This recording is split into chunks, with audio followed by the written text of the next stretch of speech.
Olá pessoal, muito bem-vindos a mais uma aula do curso de Rádio e TV, especificamente falando sobre produção de vídeo. Muito bem, hoje nós vamos falar sobre uma coisa que é fundamental quando se trata de produção de vídeo, tá?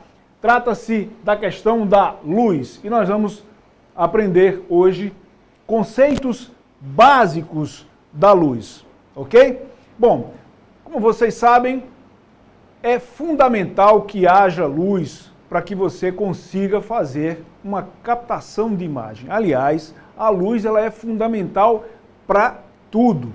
Sem luz, não tem a menor condição de formação da imagem, nem mesmo no olho humano, quiçá numa câmera de vídeo. Então, a luz ela é extremamente importante. Saber trabalhar com a luz também é vital para quem vai trabalhar com uma gravação, com uma câmera, porque é a partir dos conhecimentos que você tem que você vai saber pontuar, colocar a luz no local correto, escolher o tipo de iluminador, e mesmo que você não utilize a iluminação artificial, você também precisa ter conhecimento de como vai captar utilizando a luz natural, a luz do sol, né? Então, a iluminação é algo fundamental. E é fundamental não só pela questão da técnica, como fazer uma boa imagem, mas também como passar uma informação para quem vai assistir. E eu estou falando de linguagem. Claro, a luz ajuda sim a contar uma história, né? E é exatamente que a gente vê isso aqui nessa nossa apresentação. A luz ajudando a contar uma história. Bom, se você for iluminar digamos, se fosse contratado para iluminar um filme de comédia, certamente o tipo de luz, a tonalidade de luz seria completamente diferente se você fosse fazer um filme de terror, com cenas mais escuras, mais densas, mais pesadas, mais penumbra. Então, você não pode utilizar o conceito de uma luz para uma outra história. Então, a luz ela é fundamental para você ajudar a contar uma história, criar um clima, né? Imagine uma cena romântica entre um casal, é uma luz também que é diferenciada. Então, é fundamental que você tenha esse entendimento de que a luz ela vai te ajudar a contar uma história, mesmo que você vá utilizar a luz para fazer uma reportagem, né? Uma reportagem onde você tem digamos, uma escola cheia de crianças, uma creche, todo mundo brincando, todo mundo alegre, a forma de iluminar vai ser uma. Se é um depoimento de uma testemunha que não quer aparecer, a forma de iluminar é outra. Cada tipo de luz vai ajudar você a contar uma história, né? E aqui eu já tenho um exemplo. Nesse fotograma retirado do filme E o Vento Levou, um clássico, né, do cinema mundial, a gente tem uma cena com os dois principais personagens do filme, né, que são protagonizados pelo Clark Gable e a Vivien Leigh. Eles estão passeando externamente na fazenda da família da moça, né, e você veja que a luz que foi trabalhada nessa cena é uma luz cheia de vida, né? Uma luz cheia de cores, tá? Uma cena bonita e tal.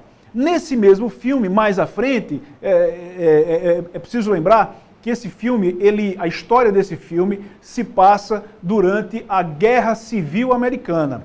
Então, antes da Guerra Civil, o cenário era esse, de tranquilidade, era mil maravilhas. Depois da Guerra Civil, há uma invasão da fazenda, onde a família mora, e aí a fazenda é destruída, começa a faltar alimento, morre gado, enfim. O filme ele ganha uma dramaticidade fora de série, e aí a luz que é utilizada já é outra para ajudar a contar a história. E é isso que a gente vê aí, ó, nesse fim de tarde, cores densas, pesadas, tendendo para o vermelho, exatamente para aumentar a dramaticidade desse momento do filme. Então, você percebeu aí, nesses dois momentos, como a luz foi fundamental para contar a história. Não bastou ter uma trilha, não bastou os atores interpretarem feições diferentes para cada momento, um de alegria, um outro de tristeza. A luz teve que acompanhar junto, né? Teve que formar um conjunto dessa linguagem para poder passar para as pessoas que vão assistir o filme o clima de cada momento desse filme. Então a luz é fundamental, não só ter a técnica, mas saber quando e como usar essa técnica no momento adequado, ok?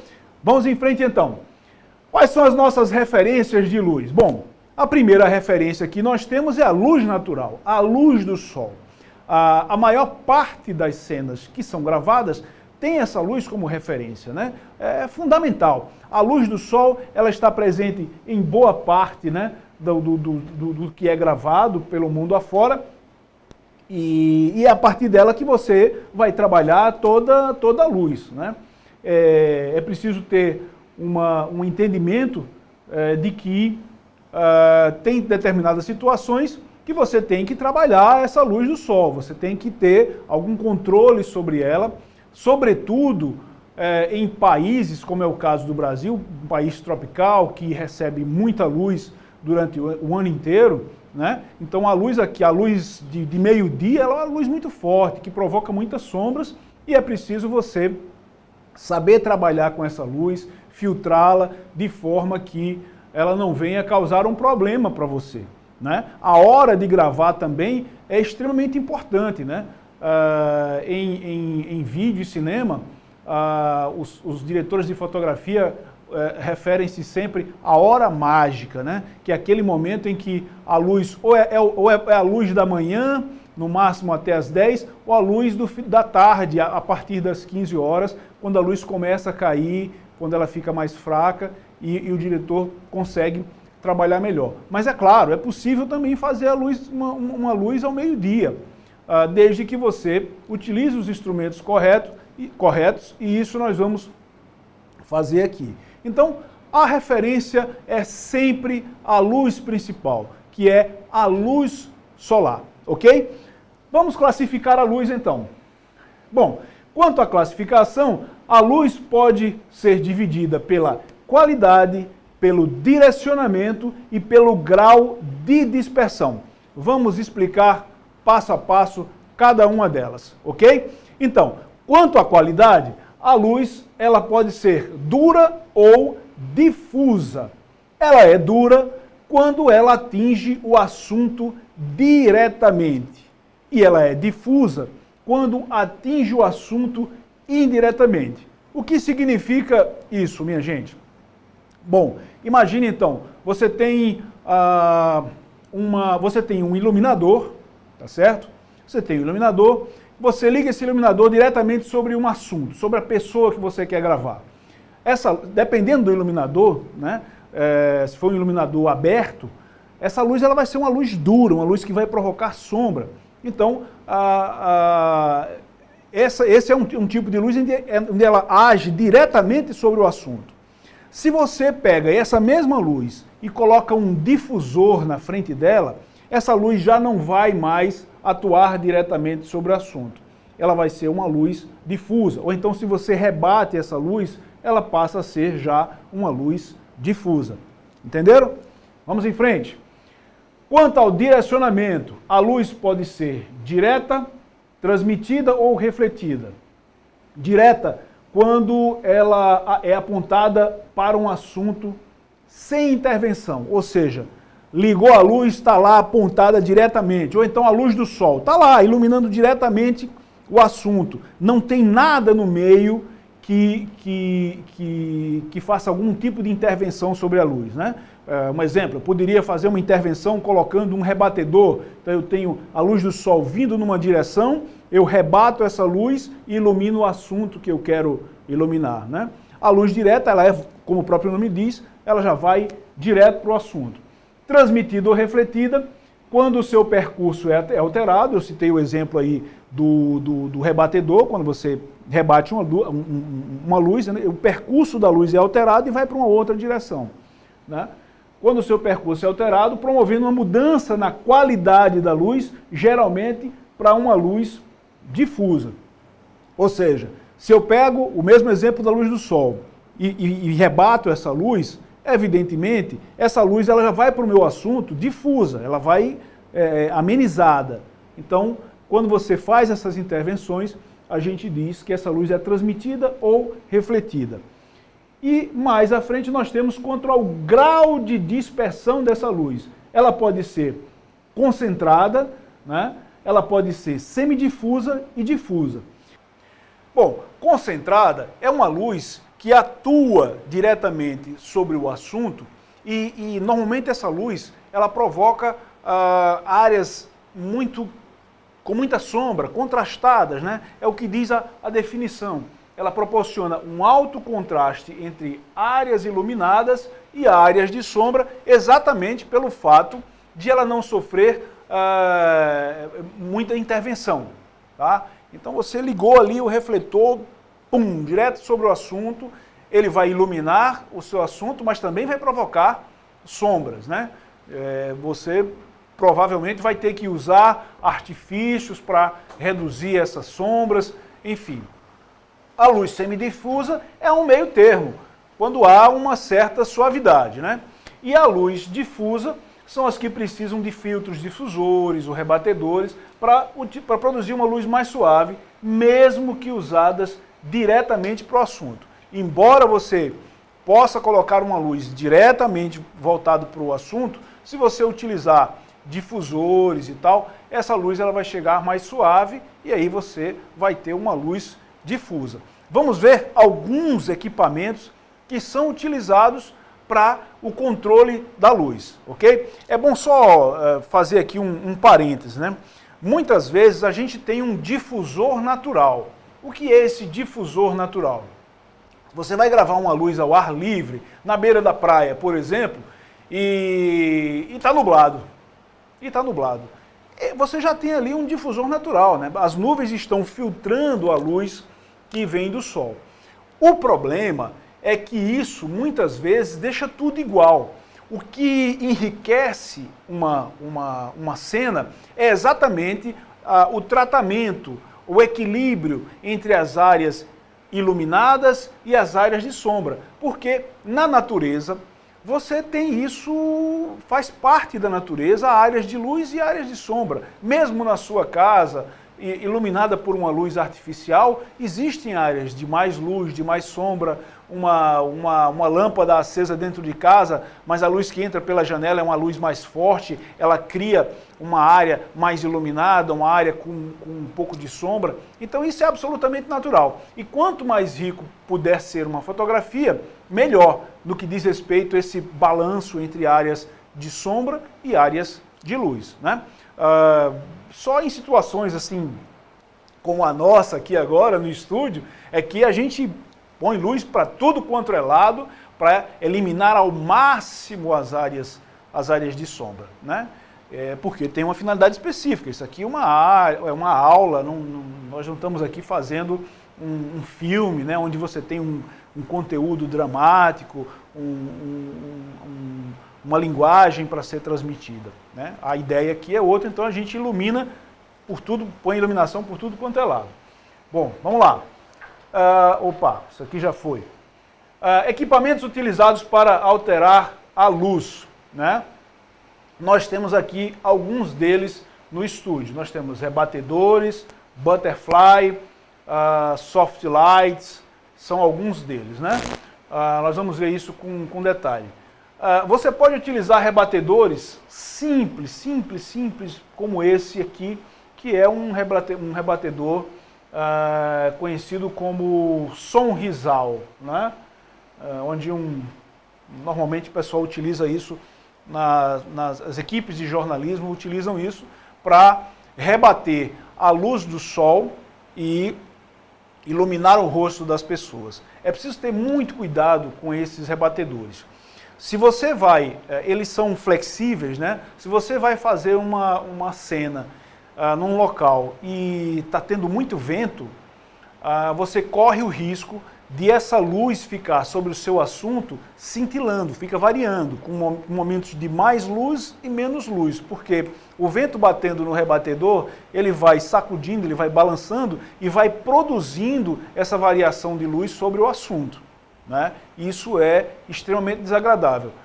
Existem formas de você rebater a luz com placas de madeira e papel vegetal na frente, né? Papel vegetal não, papel alumínio na frente, como são rígidas, né? O vento não vai sacudir e vai manter uma luz mais estável.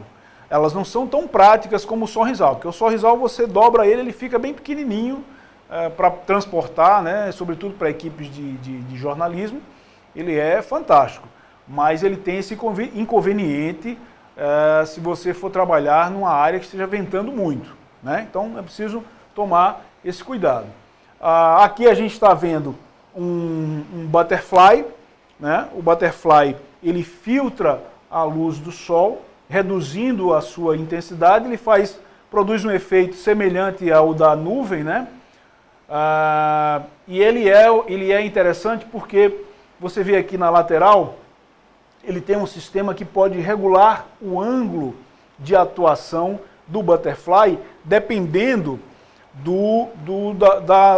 da luz do sol, né?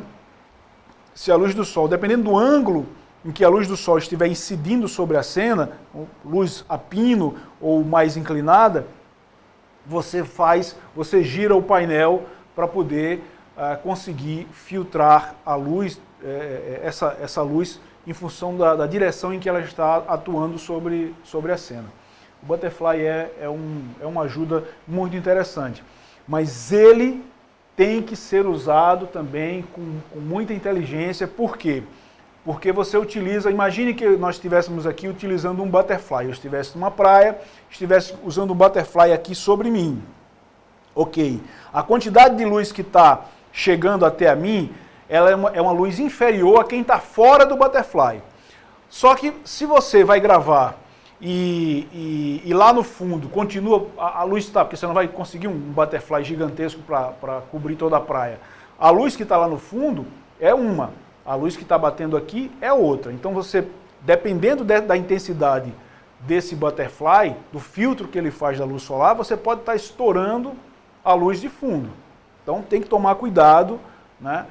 Posicionar a câmera para áreas que não tenham forte incidência solar após o assunto, né? No caso aqui que eu citei a minha pessoa como um exemplo, para poder você não estourar a cena lá de fundo, tá? Aqui nós temos uma cena que está sendo rodada na praia, onde a gente tem o butterfly e nós temos os rebatedores rígidos, aqueles que eu falei para você que muitas vezes o pessoal utiliza o papel alumínio, né? É uma superfície dura de madeira e ela é utilizada, veja que como é um ambiente de praia e a praia é aberta, eles optam por iluminadores rígidos para não ter aquela alteração na intensidade de luz que eu falei lá atrás, quando se trata de você utilizar o sonrisal para fazer o rebatimento da luz, né? Quando a gente vai fazer essa alteração, quando é utilizando uma iluminação, a gente tem vários tipos de equipamentos que são utilizados. Aqui, por exemplo, nós temos um softbank, que é um iluminador que na frente dele você tem um difusor para que essa luz ela chegue da forma mais suave possível, né? Técnicas de iluminação. Bom, vamos falar um pouquinho sobre como iluminar, né? Uma técnica que é fundamental e que é básica na iluminação é a chamada técnica dos três pontos. Mas antes de você começar a trabalhar essa técnica, você tem que fazer uma avaliação da sua área onde você vai iluminar. O primeiro passo é a definição do assunto. é preciso entender qual é a ideia, qual é o roteiro, o que é que se quer passar, que tipo de cena que você vai fazer. Por quê? Porque, como eu disse lá atrás, cada assunto tem uma luz específica. Se você quer contar a história e é uma história dramática, é um tipo de luz, é uma história alegre, é outro tipo de luz, e assim por diante. Então você precisa entender o que é que eu vou fazer para poder definir. Se é um material que você tem um diretor de cena, você vai conversar com o diretor de cena, entender o assunto. Se é uma pauta de jornalismo, você tem que estar por dentro do que você vai fazer para poder você saber que tipo de luz você vai fazer naquela cena, que material você vai precisar fazer. Sobretudo hoje, quando a gente tem no jornalismo as matérias especiais, que são matérias normalmente mais bem trabalhadas, com mais tempo para se fazer. Então, é preciso você entender o que você vai fazer. O passo 2 diz respeito ao movimento. Qual o movimento do assunto na cena e também o movimento da câmera em relação ao assunto. Isso é fundamental. Se você vai estar numa sala, você precisa entender se o assunto que você está gravando, se ele vai se movimentar. Porque se ele fosse ter algum tipo de movimento na cena, você tem que trabalhar a luz durante todo o trajeto que o seu assunto vai fazer. Às vezes, não é o assunto que se move, às vezes é a câmera que se move. E essa câmera, ao se mover, ela vai mostrando outras partes do ambiente. Então é preciso você se preocupe se a câmera vai ter algum tipo de movimento além daquele inicial. Né? E às vezes acontece as duas coisas. O objeto, o assunto se move e a câmera também se move. Então é preciso também ter esse entendimento para poder trabalhar toda a área de captação da cena, ok? E o terceiro passo é a questão da luz natural. Né? Antes de iluminar, descubra as fontes de luz natural, defina as que podem ser aproveitadas, filtradas e ou neutralizadas. É fundamental que você possa perceber o ambiente onde você vai gravar e que luz já incide sobre esse ambiente. Você tem que entender que antes que você chegue em qualquer lugar para iniciar uma gravação, já existe luz sobre aquele lugar. A menos que você for recriar um ambiente, a menos que você entre num estúdio de cinema, num estúdio de televisão, onde vai ter lá o pessoal da cenografia e vai criar um ambiente todo novo, do zero, vai levantar as paredes, vai colocar as janelas, aí sim, aí você vai ter que fazer a sua luz do zero. Você vai ter que fazer do zero. Mas, do contrário, se você chega num ambiente que já tem uma incidência de luz natural ou artificial, você tem que observar e ver o que proveito você vai poder tirar daquela luz. Claro que quando se trata de uma iluminação artificial, às vezes é melhor você desligar e deixar somente a luz natural que entra sobre aquele ambiente. Se você puder fazer isso, é até melhor. Sobretudo porque é muito comum hoje em dia o uso das lâmpadas fluorescentes. Essas lâmpadas emitem uma luz de tonalidade esverdeada para a câmera. Tá certo? Então, essas lâmpadas não são indicadas. Se você quiser fazer uma fotografia livre disso, o ideal é você desligar. Isso eu estou falando, gente, de quem vai fazer uma fotografia para um comercial de TV, tá? Onde você tem que tomar todo o cuidado, tem que ser minucioso. Uma reportagem, você não vai chegar no ambiente mandando as pessoas desligarem a luz.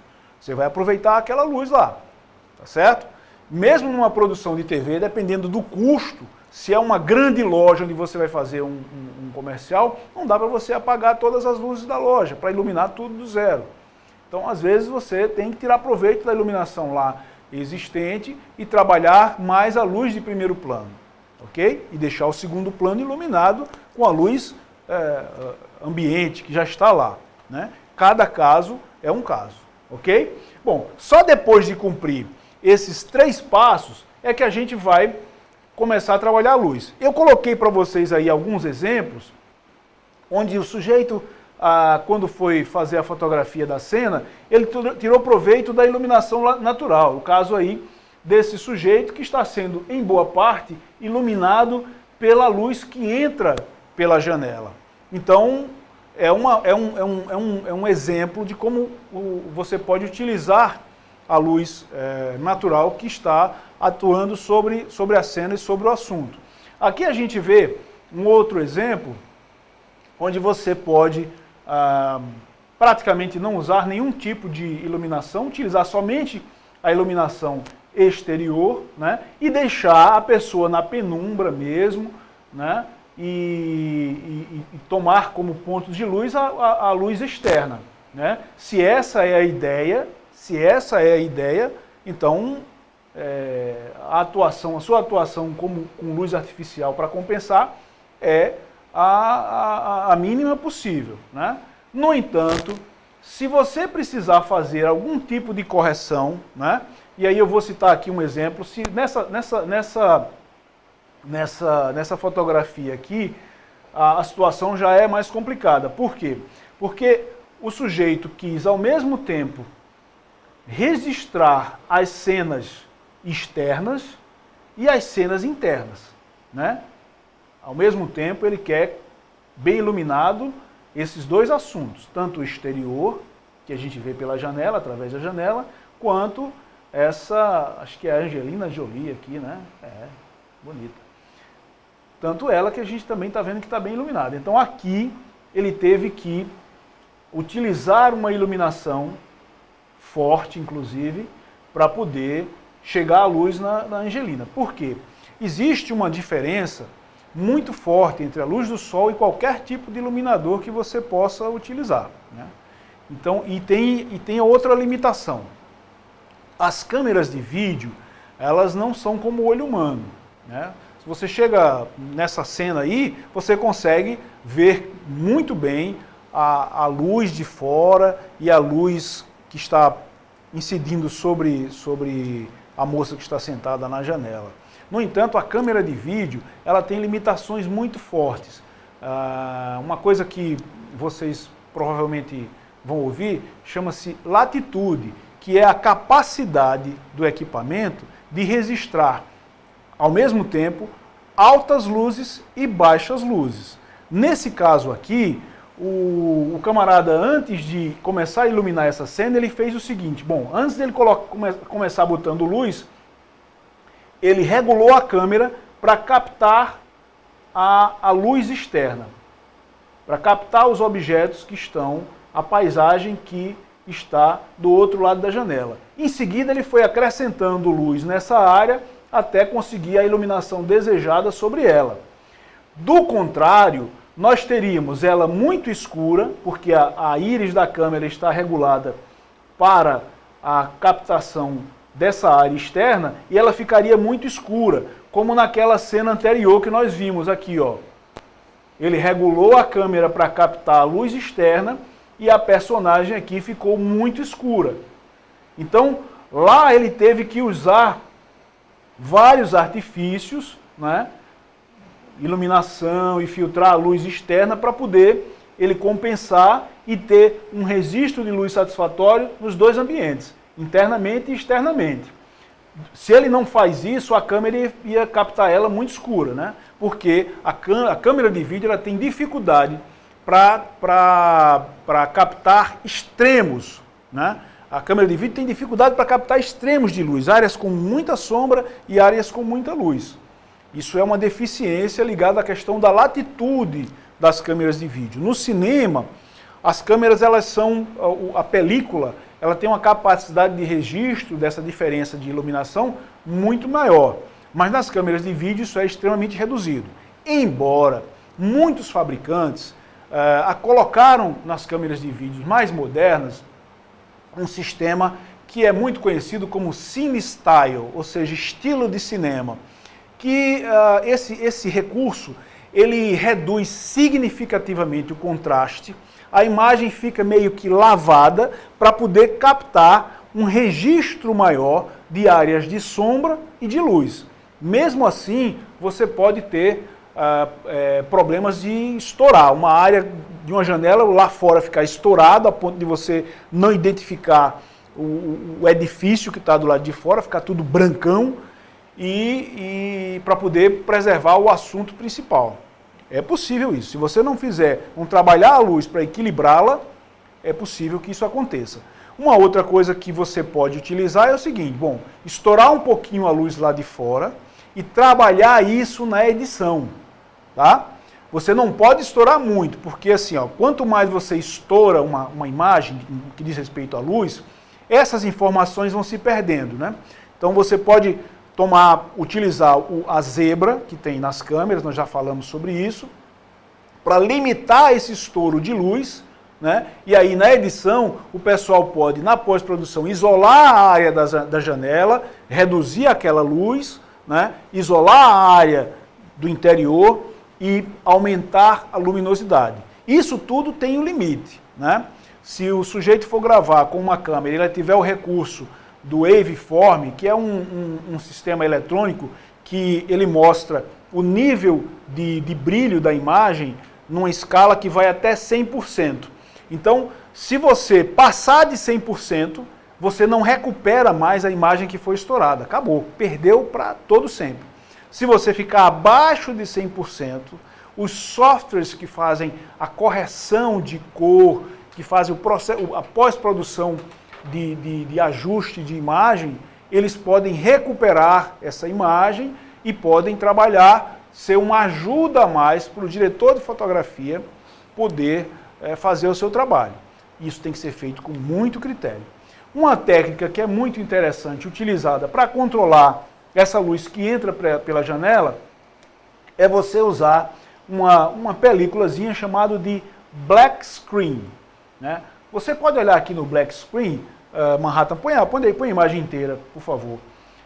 Veja que onde ela está colocando o black screen, já tem uma imagem, a luz já está bem filtrada, enquanto que no outro lado do estádio de futebol, a luz está estourada, né?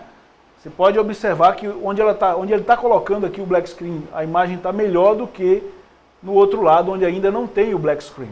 O black screen, gente, é como se fosse uma rede de pesca, né? Com furinhos bem fininhos e que você coloca sobre a janela e aí você filtra essa luz. Como a câmera, lógico que você tem que tomar um certo cuidado, porque se o seu assunto estiver muito próximo da janela, esses furinhos podem ficar aparentes, tá? Então o ideal é que haja um distanciamento entre o assunto e a janela para poder esses furinhos não ficarem aparentes, né? Tem que ter muito cuidado isso, porque a câmera, apesar de, mesmo as câmeras de alta definição, elas não têm a mesma definição de um olho humano. Então elas simplesmente não conseguem enxergar, né, essa trama do black screen. Tá? Vamos lá. Vamos sim agora falar da técnica de 3 pontos, né?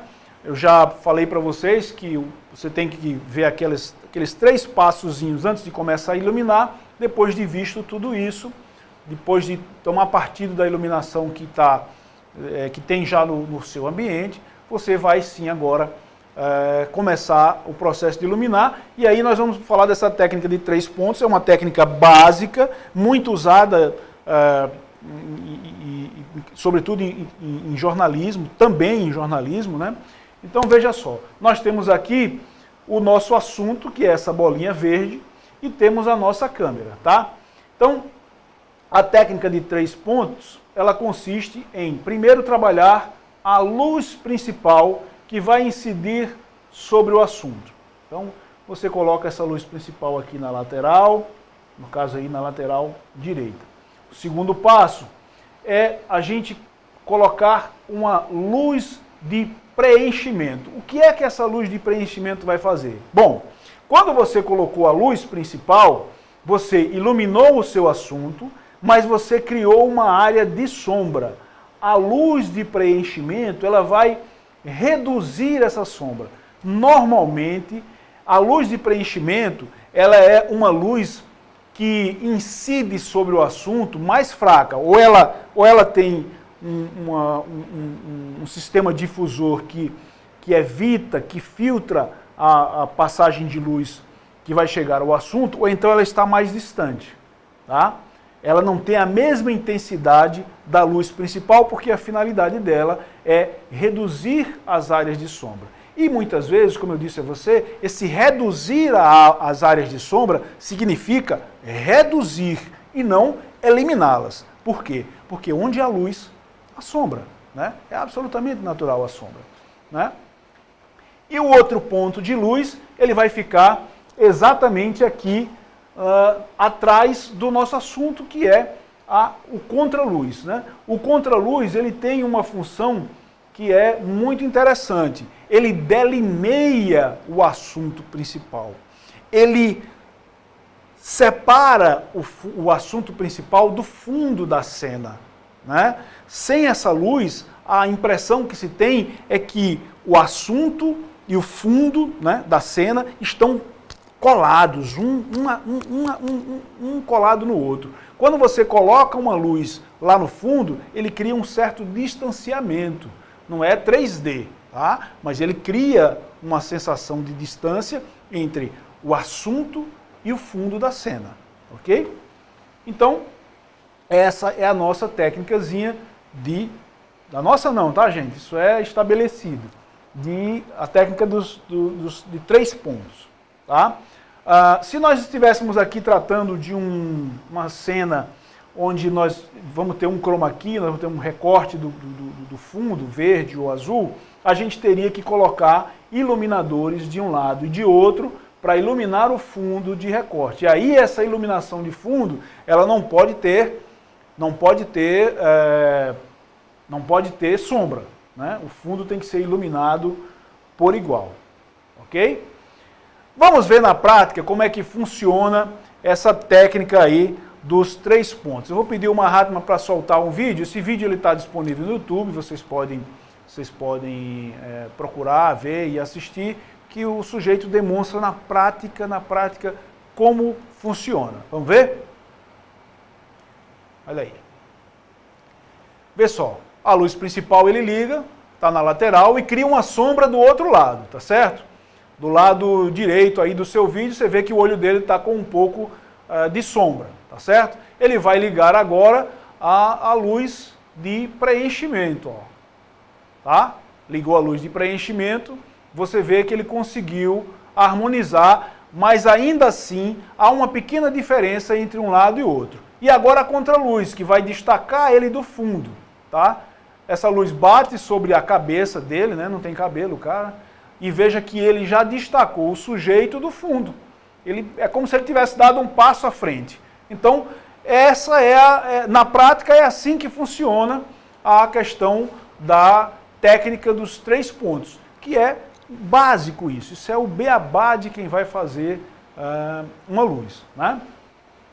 Tipos de iluminador.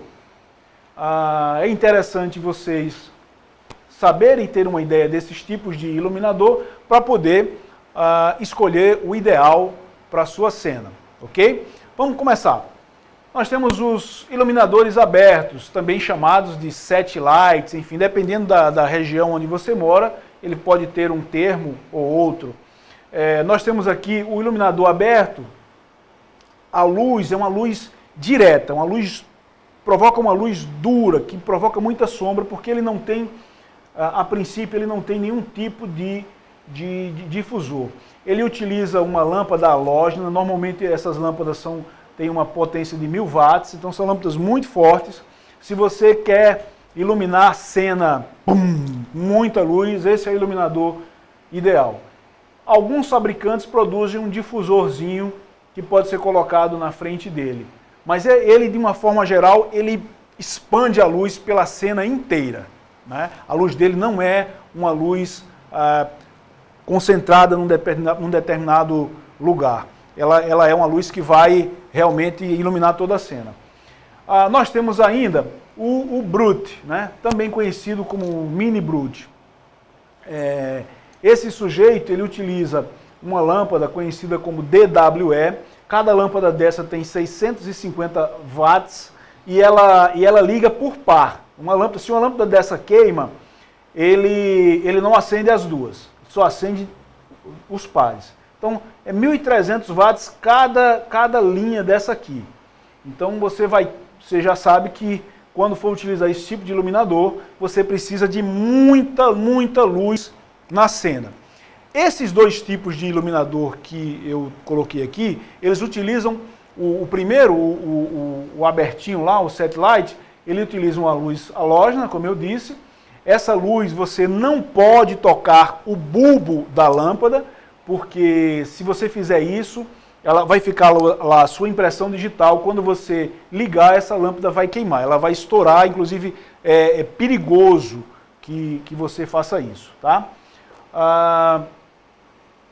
É uma luz que nem sempre ela pode ficar ligada há muito tempo, porque ela aquece muito, consome muita energia. O Brute, a luz pode ficar ligada durante muito tempo. É muito comum vocês verem isso aqui em show, né? O pessoal, em determinados momentos, ligam essas luzes. Elas não ficam ligadas durante muito tempo, porque há um aquecimento muito forte, tá? Então, se você pretende iluminar grandes áreas e iluminação geral, essa luz aqui é uma luz indicada. Aí nós passamos para a luz, para os soft lights, né? O soft light, ele utiliza, aqui tem dois exemplos. Esse que você está vendo aí do lado esquerdo do seu vídeo é um soft de pano, tá? Por trás dessa linha preta que tem aqui no meio dele, ficam duas lâmpadas halógenas, iguais às lâmpadas do set light, então ele produz uma iluminação de 2.000 watts, só que ela é rebatida e chega uma luz mais soft lá para o assunto. Esse do lado direito, ele é também um soft, ele utiliza uma luz só, halógena, e observe que a luz fica aqui na parte de baixo, ou seja, você não tem uma visão direta da luz, e a luz que ele projeta é uma luz rebatida nele mesmo, nessa forma de concha. Esse aqui já foi muito utilizado para fazer a iluminação do fundo lá do chroma key, tá? Nós temos ainda o SoftBank, que eu já falei, o SoftBank, que utiliza um iluminador aqui e utiliza esse sistema de difusor, né? Esse difusor ele concentra a luz mais numa determinada direção e é muito utilizado em estúdios, em espaços pequenos entre o assunto e a câmera, né? Em estúdios pequenos, é muito interessante. Nós temos ainda as luzes KinoFlu, que são as luzes fluorescentes, né? Quando começou a se ter preocupação com a economia de energia e tal, e quando conseguiram fazer lâmpadas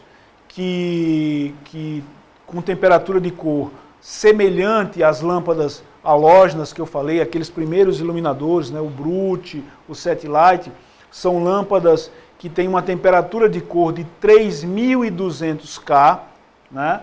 E aí eles conseguiram lâmpadas com essa temperatura, lâmpadas fluorescentes, né? Aquela temperatura mais amarelada, e também já é uma característica da fluorescente, uma luz branca. Então hoje você pode ter tanto uma luz fluorescente com temperatura de cor por volta aí dos 3.000 K, como você pode ter uma luz fluorescente com temperaturas aí próximas a 5.600 K, e são econômicas e elas produzem uma luz que não é uma luz que ela é geral, ela não concentra o facho de luz numa determinada direção. Você liga e ela atua sobre uma direção, uma área grande, né? Embora eles tenham alguns iluminadores desses que utilizam algumas bandeiras aqui na lateral para poder concentrar a luz mais numa direção, mas eles, de forma geral, eles quando iluminam uma grande área. Você não tem como focar a luz num determinado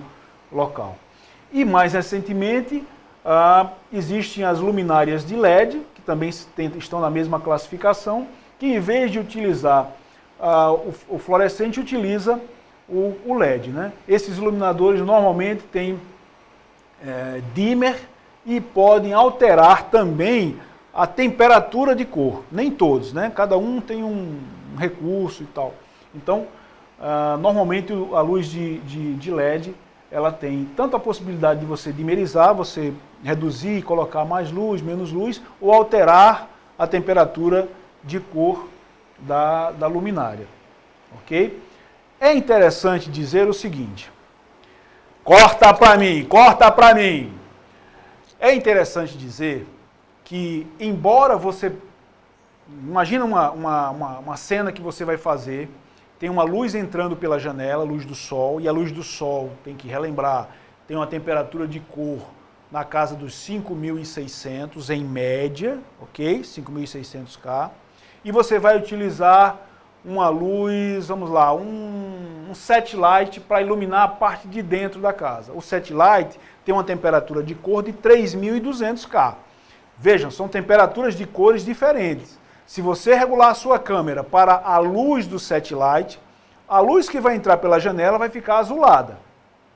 Se você regular a sua câmera, bater o branco para a luz que está entrando pela janela, a área que vai ser iluminada pelo set light vai ficar amarelada ou avermelhada. Então, você tem que equilibrar essas duas fontes de luz para uma mesma temperatura de cor. O que é utilizado para isso? São utilizadas gelatinas de correção, tá? Então, essas gelatinas de correção, elas são colocadas na frente da luz de 3.200 para converter essa luz para 5.600. Aí você está na mesma faixa de temperatura de cor da luz do sol.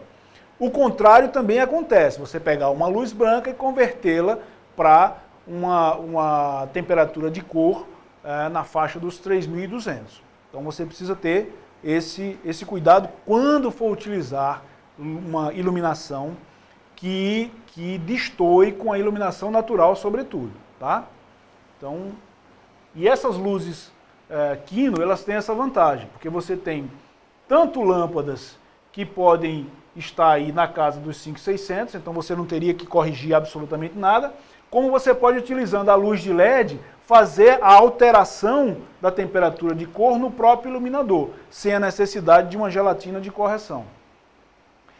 E aí nós temos também o Fresnel. O Fresnel é um iluminador muito interessante. Ele emite uma luz na casa dos 3.200, né? Não é uma luz halógena, mas é uma luz na casa dos 3.200K, mas ele tem uma coisa que é interessante. O Fresnel, ele tem um sistema, ele tem uma lente, tá? E ele tem um sistema que aproxima a lâmpada dessa lente ou afasta. Dentro do Fresnel, a luz ela anda.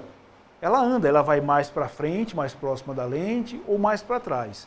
Isso provoca, na luz que é projetada, uma atuação sobre uma área maior ou menor. À medida, se a lâmpada vai mais para frente, tende a abrir mais a iluminação, ou seja, iluminar uma área maior da cena. Se você põe a lâmpada mais para trás, ela fecha e se concentra numa parte da cena. Então, se a ideia é controlar a luz sob pontos muito específicos, o Fresnel é o iluminador ideal, porque ele só ilumina exatamente onde você quer, tá? Então, vamos aqui um exemplo, vamos viajar. Eu falei para vocês, um depoimento de uma testemunha de um crime e ela não quer aparecer. Então você vai colocar você vai tirar a luz principal, a luz de preenchimento e vai deixar só um contraluz. O Fresnel é o ideal, ele só vai iluminar aquela área da cabeça, vai dar o contorno do corpo, mas não vai revelar a face da pessoa. Se você botar uma luz aberta, ela vai iluminar toda a sala, vai rebater na parede e iluminar o sujeito que está ali no primeiro plano. Então, usa a luz indicada. O Fresnel ele é muito interessante para isso, porque ele controla bastante a luz que ele emite. E por último, nós temos o HMI, ou o Daylight. O HMI ele é semelhante ao Fresnel. A diferença é que ele utiliza, por natureza, uma luz uma luz do dia, por isso que o nome Daylight, luz do dia. É uma luz de 5.600 K de temperatura e é uma luz muito forte, muito intensa. Nas novelas, nos filmes, quando eles vão fazer umas cenas na externa, na praia, por exemplo, eles utilizam esse tipo de iluminação para poder fazer o contraluz, para poder não depender tanto de rebatedor, porque nem sempre o rebatedor ele pode ser utilizado na posição que você quer, porque a luz do sol ela anda, enfim, ela muda durante o dia. Então eles utilizam essa luz porque ela está na mesma temperatura de cor da luz do sol e é uma luz muito forte, muito intensa. Claro, existem refletores HDMI que vão de 100 watts até 20.000 watts, né? É uma luz muito forte, tanto que ele utiliza um gerador magnético de alta tensão para poder fornecer energia para o iluminador. Esse iluminador é um iluminador muito caro. A lâmpada desse sujeito aí também é muito cara. Tanto é que se controla o uso dele por hora, para poder você controlar a vida útil da lâmpada, né? Se você vai numa locadora de luz, você vai alugar ali por hora de utilização desse equipamento, porque tanto o equipamento é caro, como a própria lâmpada que ele utiliza é uma lâmpada muito, mas muito cara. Vamos lá, vamos ver. Um abraço e até a próxima.